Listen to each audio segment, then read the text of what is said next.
menyangkut bahwa hari ini persidangan baik terdakwa Nikita Mirzani maupun Ismail telah terlaksana dengan baik.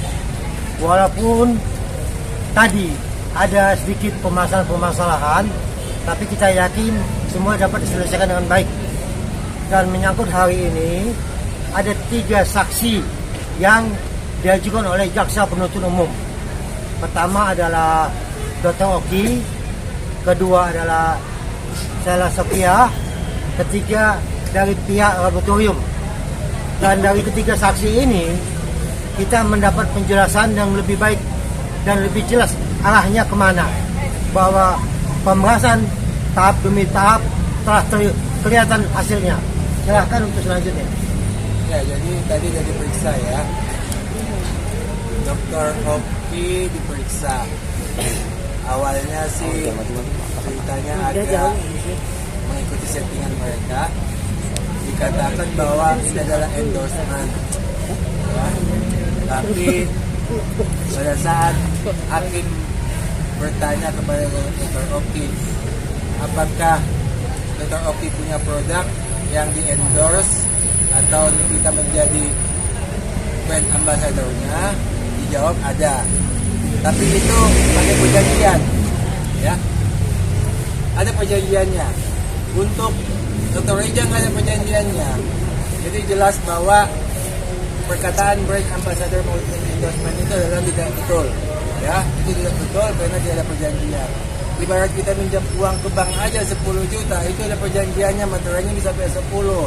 Masa uang 4M tidak ada sama sekali tertulisnya, itu suatu hal yang lucu ya. Kemudian juga tadi terungkap bahwa aktor intelektualnya ini adalah Nikita ya. Di situ terlihat bahwa Nikita mengatakan ke Oki, yang penting aku dapat uangnya, yang penting rumahku lunas ya. Berarti semua ini adalah aktor intelektualnya adalah Nikita. Pelaksana langsung adalah Mail. Mail ini melaksanakan tugasnya dengan bimbingan Dr. Oki, di mana Reja mengatakan kepada Nikita mengatakan kepada Mail, pakai nama gua ya. Makanya Mail berarti pakai nama Nikita. Kemudian Nikita mengatakan kepada Oki, dedinya Benz tolong diajari Mail ya. Makanya Mail pintar berkata-kata untuk mendapatkan uang 4M ini ya. Kalau Mail pribadi itu tidak mampu lah untuk mendapatkan uang 4M. Kalau dia mampu, nggak mungkin jadi anak buah Nikita lah, dia jadi pengusaha juga ya. Tapi diajari oleh Dr. Oki sehingga dia mampu ya. Dan kemudian tadi juga kita sangat senang sekali bahwa penjelasan dari Sheila Sofia itu identik dengan penjelasan dari Dr. Oki, bahwa Sheila Sofia ini juga seperti itu ya. Aktor intelektualnya adalah Nikita Mirzani ya. Pelaksana langsungnya adalah Mail ya. Pembimbing Mail ini tetap juga Dr. Oki. Jadi semuanya ini adalah permainan mereka bertiga. Satu aktor intelektual yang menikmati uangnya, satu pelaksana tugas untuk menghubungi Reja, satu yang membimbing Mail supaya jadi pintar untuk mendapatkan uang ya. Itu lagi. Jadi kalau memang kita lihat tadi kesaksian Sheila Sofia tadi bahwa ini sebenarnya seperti pemerasan berantai. Jadi bukan hanya Dr. Reja yang diperas, ini juga diperas, hanya tidak dilaporkan. Dr. Reja melaporkan ke polisi. Jadi ini ada rangkaiannya. Jadi memang kami istilahkan ini pemerasan berantai. Jadi Dr. Reja yang memulainya, dan satu demi satu tidak akan kelihatan. Pertama, Sheila Sofia sudah menyatakan bahwa dia dikenakan biaya 350 juta. Ya, dari angka-angka yang sudah ditetapkan hanya turun ke bawah sampai 350 juta. Travel lain produk ya. Ya. Dan alangkah anehnya memang sidang hari ini saya sebenarnya agak prihatin dengan kondisi terdakwa ini. Karena penasihat hukumnya itu bukan membahas pokok permasalahan, tapi dia membahas yang tidak terlibat langsung dengan pokok permasalahan. Dikatakan pemerasan. Pemerasan itu adalah adanya ancaman. Ancaman bentuk apa? Psikologis, nama baik, meluntus, abu-abu, bahkan akhirnya kredibilitas Dr. Reja hancur katanya. Penipu lah. Penipu. Jadi psikologisnya dihajar. Makanya akibat daripada tekanan-tekanan, makanya diserahkanlah uang 4M ini. Memang awalnya 5M diminta, tapi karena sesuai kemampuan yang ada, dia hanya berikan 4M. Ini yang dikatakan oleh pihak di kita kesepakatan dari mana kesepakatan demikian? Diancam, ditekan, dihancurkan kredibilitasnya, kok dibilang kesepakatan? Ini jelas bahwa ini pemerasan. Itu mungkin yang perlu kami jelaskan.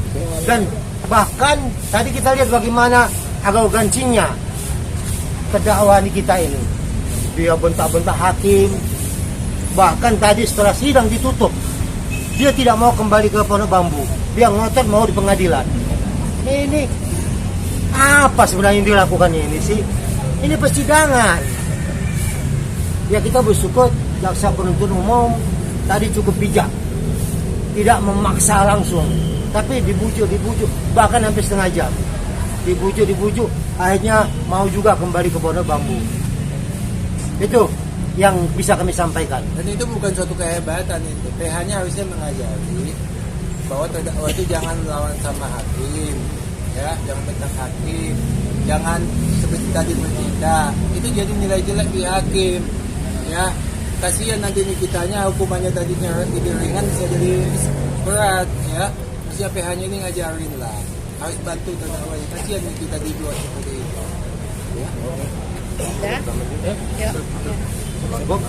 Kemudian masih ada pertanyaan? Yang katanya produknya Reza Gladys tidak lulus BPOM. Iya, itu makanya saya bilang. Dari awal kan ini permasalahannya dikatakan bahwa yang dijelek-jelekan itu kan produk, ya, itu dokter betul. Tapi untuk kita yang dijelek-jelekan itu bukan produk. Kalau produknya yang dijelekkan, jungkir balik juga kita menjelekkan. 1 juta juga tidak akan dikasih sama oleh Dr. Reja. Kalau produk yang dijelekkannya, 1 juta juga nggak akan dikasih. Tapi karena pribadinya Dr. Reja itu anak-anaknya malu di sekolah, ya, makanya sampai dia kasih 4M itu. Kemudian minggu lalu juga itu Nikita sama Reja itu ribut soal glowing booster cell, ya, itu juga ribut. Nikita mengatakan itu produk, Reja mengatakan itu treatment, ya. Saya jelaskan begini, glowing booster cell adalah treatment.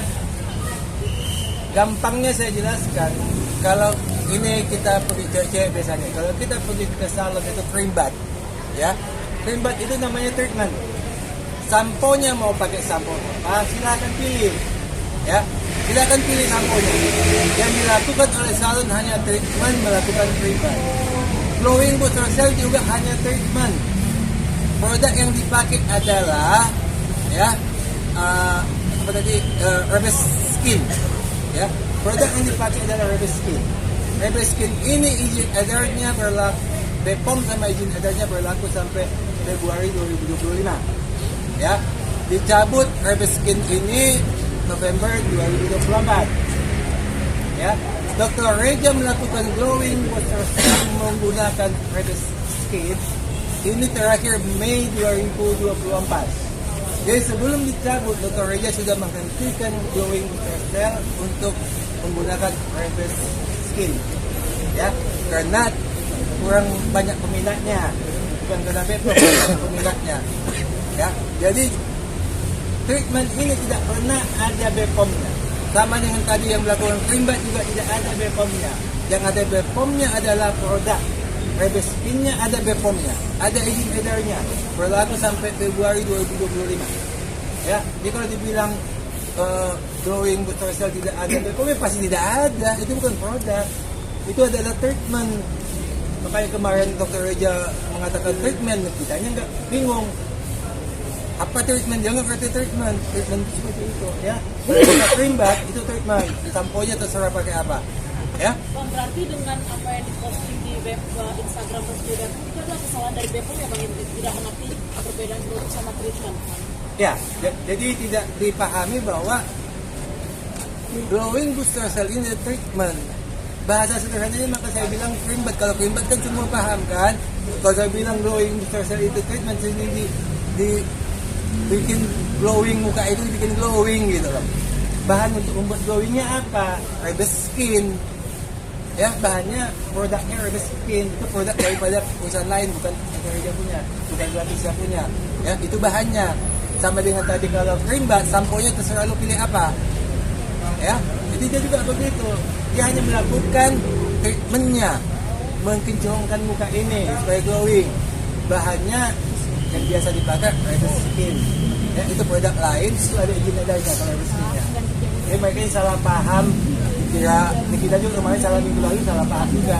Dibilang glowing booster cell itu ada produk, bukan ya? Mungkin yang akan dilakukan oleh Reza Gadis ketika ini kan tadi Abang bilang bisa produknya Bang, itu adalah treatment bukan produk. Apa yang mau dilakukan? Mungkin Nanti kami akan coba bicara bahwa tim kami pihak kuasa hukum integralis akan membahas bersama apa sikap kami selanjutnya. Karena ada beberapa poin yang kami akan bahas. Satu, menyangkut masalah keterangan saksi Dr. Oki. Ini juga akan kami bahas. Apa langkah selanjutnya yang akan kami tindak lanjutin. Termasuk menyangkut masalah apa yang diputuskan oleh Bepom ini. Kami akan bahas. Jadi nanti akan kami bahas bersama dulu dengan tim kami bersama, dengan pihak klien kami juga. Apa langkah-langkah selanjutnya mungkin nanti kami akan sampaikan. Bang, tapi kan dipermasalahkan bahwa Rebes Skin-nya itu ya, Rebes Skin-nya itu yang tidak ada izin edarnya mungkin Bang. Bukan. Tadi yang dia katakan, memang saya sudah baca di media. Di Bepomnya juga sudah ada. Iya, yang tidak ada itu izin Bepom untuk glowing booster cell. Karena glowing booster cell ini dikirain produk. Ya memang nggak ada izin Bepomnya itu nggak ada. Sampai kapan juga nggak ada. Itu bukan produk. Yang dapat izin dari Bepom itu adalah produk. Produk yang digunakan Dr. Reja untuk glowing booster cell ini adalah Rebes Skin. Ya, jadi itu yang itu ada izinnya loh sampai Februari 2025. Ada izinnya Rebes Skin itu ada. Ya.